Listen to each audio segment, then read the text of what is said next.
बच्चों कुछ लोग ऐसा सोचते हैं कि आइंस्टाइन को Nobel prize theory of relativity के लिए दिया गया था, but the truth is Einstein को Nobel prize photo electric effect या इमिशन को एक्सप्लेन करने के लिए दिया गया था, जिसे एक्सप्लेन करने के लिए आइंस्टाइन ने क्वांटम या पार्टिकल थ्योरी ऑफ लाइट को एक्सप्लॉइट किया था।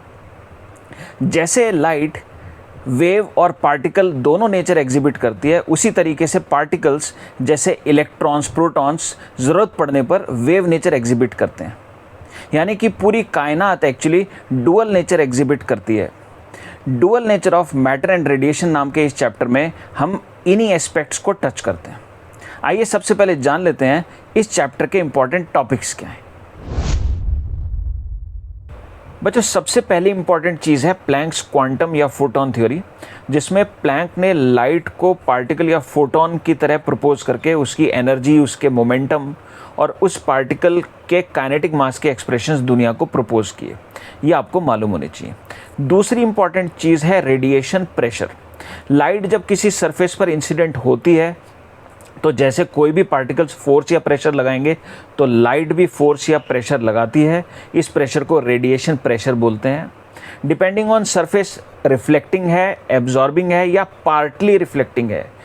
रेडिएशन प्रेशर के एक्सप्रेशंस अलग अलग होते हैं। लाइट की इंटेंसिटी के टर्म्स में ये एक्सप्रेशंस या फॉर्मूले ऑफ रेडिएशन प्रेशर आपको मालूम होना चाहिए, इंपॉर्टेंट है। तीसरी इंपॉर्टेंट चीज़ है फोटो इलेक्ट्रिक इफेक्ट। जब लाइट किसी मेटल सरफेस, जैसे सपोज ये मेटल का सरफेस है, इस पर लाइट पड़ी तो एक पॉसिबिलिटी होती है कि इसमें से इलेक्ट्रॉन्स इमिट हो जाएंगे। इस इमिशन को फोटो इलेक्ट्रिक इमिशन बोला जाता है। जो लाइट इंसिडेंट हुई उसके फोटोन की मिनिमम फ्रीक्वेंसी जिसके लिए यहाँ से इलेक्ट्रॉन इमिट होगा, इस फ्रीक्वेंसी को हम लोग थ्रेशोल्ड फ्रीक्वेंसी बोलते हैं। इसकी अंडरस्टैंडिंग होनी चाहिए।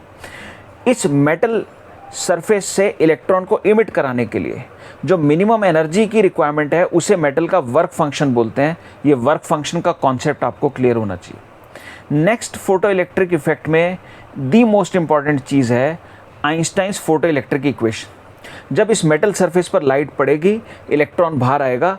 इस इलेक्ट्रॉन की maximum possible kinetic energy Einstein equation से आप लोग निकाल सकते हैं। कॉम्पिटिटिव एग्जाम्स में इस पर बेस्ड प्रॉब्लम सीधी सीधी आती हैं, तो इसलिए ये इंपॉर्टेंट है। नेक्स्ट इंपॉर्टेंट चीज़ है वो सोफिस्टिकेटेड सेटअप जिसमें हम फोटो इलेक्ट्रिक इमिशन को स्टडी कर सकते हैं लैब में जा करके, जिसे हम फोटो इलेक्ट्रिक सेल बोलते हैं। बच्चों फोटो इलेक्ट्रिक सेल में दो मेटल्स होते हैं। एक मेटल जिसे कैथोड हम बोलते हैं, इस पर लाइट इंसिडेंट कराई जाती है, इससे इलेक्ट्रॉन्स बाहर आते हैं और ये इलेक्ट्रॉन्स इस वाली मेटल प्लेट जो कि पॉजिटिवली चार्ज या बोल सकते हैं इसके रिलेटिव हायर पोटेंशियल पर होती है, इसकी तरफ अट्रैक्ट होते हैं। ये इलेक्ट्रॉन्स इस प्लेट जिसे एनोड बोलते हैं हम, एब्जॉर्ब हो जाते हैं और सर्किट में करंट जिसे फोटो करंट हम बोलते हैं कॉन्स्टिट्यूट करते हैं। जब इस मेटल प्लेट पर लाइट पड़ने पर इलेक्ट्रॉन्स निकलने वाले यहाँ से सारे के सारे इस प्लेट के द्वारा एब्जॉर्ब हो जाते हैं, तो जो करंट होता है उसे हम सैचुरेशन फोटो करंट बोलते हैं। अगर मैं इस प्लेट को instead of higher potential lower potential पे रखूं, तो जब इस प्लेट पर लाइट पड़ने पर इलेक्ट्रॉन्स निकलेंगे तो ये वाली प्लेट इन इलेक्ट्रॉन्स को अट्रैक्ट करने के बजाय रिपेल करेगी। कितना मिनिमम नेगेटिव पोटेंशियल इस प्लेट पर लगाएं ताकि कोई भी इलेक्ट्रॉन इस प्लेट पर टच ना कर सके, एब्जॉर्ब ना हो सके। इस पोटेंशियल को हम बोलते हैं स्टॉपिंग पोटेंशियल। ये स्टॉपिंग पोटेंशियल का कॉन्सेप्ट क्लियर होना आपको ज़रूरी है। आगे की सारी थ्योरी इन टर्म्स से जो मैंने अभी बोली फिलहाल रिलेटेड होती है। बच्चों नेक्स्ट इंपॉर्टेंट समझने वाली चीज़ है कि ये जो फोटो इलेक्ट्रिक सेल है इसके अक्रॉस जो पोटेंशियल डिफरेंस हम लोग लगाते हैं, यानी कि कैथोड और एनोड के बीच में जो पोटेंशियल डिफरेंस लगाते हैं, उसको वेरी करने के साथ इस सेटअप में फोटो इलेक्ट्रॉन्स के कारण कॉन्स्टिट्यूटेड करंट, फोटो करंट किस तरीके से वेरी करता है। IV ग्राफ, इस IV ग्राफ पर जो यहाँ सोर्स जिससे लाइट आ रही है उस लाइट की या सोर्स की फ्रीक्वेंसी इंटेंसिटी वेरी करने पर IV ग्राफ पर क्या फ़र्क पड़ता है। फिर स्टॉपिंग पोटेंशियल फ्रीक्वेंसी वेरी करने के साथ कैसे वेरी करता है। ये जो सेट ऑफ ग्राफ्स हैं इन पर बेस्ड बहुत सिंपल प्रॉब्लम्स कॉम्पिटिटिव एग्जाम में आती हैं। जो सोर्स लाइट का यूज़ करते हैं वो यूजुअली दो वैरायटी का हो सकता है, पॉइंट सोर्स, लाइन सोर्स। तो दोनों के ही केसेस में आपको इंटेंसिटी वर्सेस डिस्टेंस का रिलेशन मालूम होना चाहिए, तभी आप क्वेश्चंस फोटो इलेक्ट्रिक सेल वाले कर पाएंगे। बच्चों, नेक्स्ट इंपॉर्टेंट चीज़ है डी ब्रॉगली या मैटर वेव का कॉन्सेप्ट। इलेक्ट्रॉन, प्रोटॉन्स, सब एटॉमिक पार्टिकल्स देखा गया है कि वेव नेचर एग्जिबिट करते हैं कुछ सिचुएशंस में। उस वेव की वेवलेंथ, जिसे मैटर वेवलेंथ, डी ब्रॉगली के सजेस्टेड प्रपोज्ड फॉर्मूले की मदद से, जो कि lambda is h by P होता है, इसकी मदद से आप निकाल सकते हैं। इस फॉर्मूले की अलग अलग फॉर्म्स आपको बुक्स में देखने को मिलेंगी, तो वो ध्यान से पढ़िएगा, इंपॉर्टेंट। एक स्टैंडर्ड क्वांटम फिजिक्स की प्रॉब्लम है जिसे particle in a box problem बोला जाता है। ये particle in a box problem भी आप तभी समझ पाएंगे जब आपको मैटर या डी ब्रॉगली वेव का कॉन्सेप्ट क्लियर होगा। जेई एडवांस में ये प्रॉब्लम पूछी जा चुकी है और बाकी कॉम्पिटिटिव एग्जाम्स में भी ये रिपीट हो सकती है। बच्चों, नेक्स्ट फिफ्थ इंपॉर्टेंट चीज़ है Davisson Germer experiment. This was the first experiment to prove that electrons can exhibit wave nature. तो इस सेटअप एक्सपेरिमेंट जो कि इंटरेस्टिंग है, ध्यान से पढ़ लीजिएगा, समझ लीजिएगा। बच्चों, नेक्स्ट जानते हैं dual nature of matter and radiation chapter में इजी टॉपिक्स क्या हैं।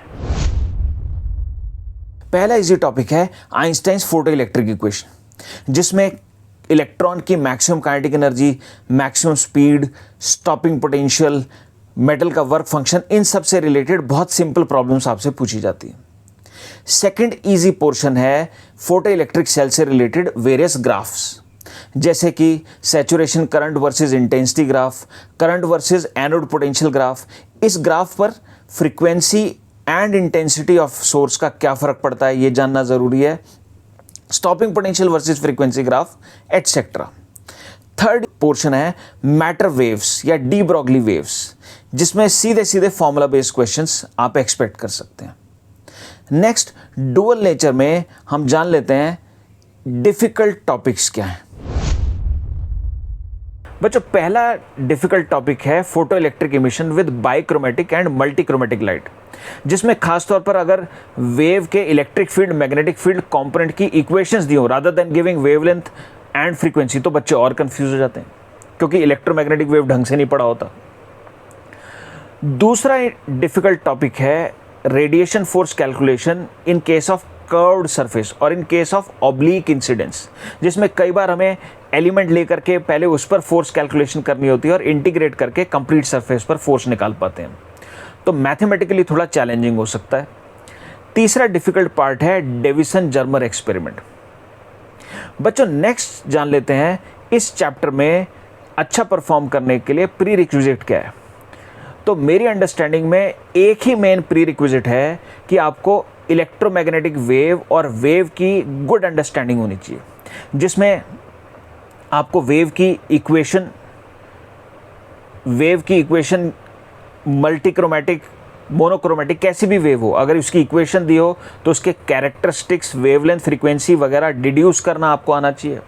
फिर पॉइंट सोर्स, लाइन सोर्स के केस में इंटेंसिटी और पावर डिस्टेंस से कैसे डिपेंडेंट होते हैं, सोर्स की दूरी पर कैसे निर्भर होते हैं, इसकी अंडरस्टैंडिंग आपको, इससे रिलेटेड फॉर्मूले आपको मालूम होने चाहिए। बच्चों, last but not the least जान लेते हैं पिछले 3 साल में जेईई में इस चैप्टर की क्या वेटेज रही है।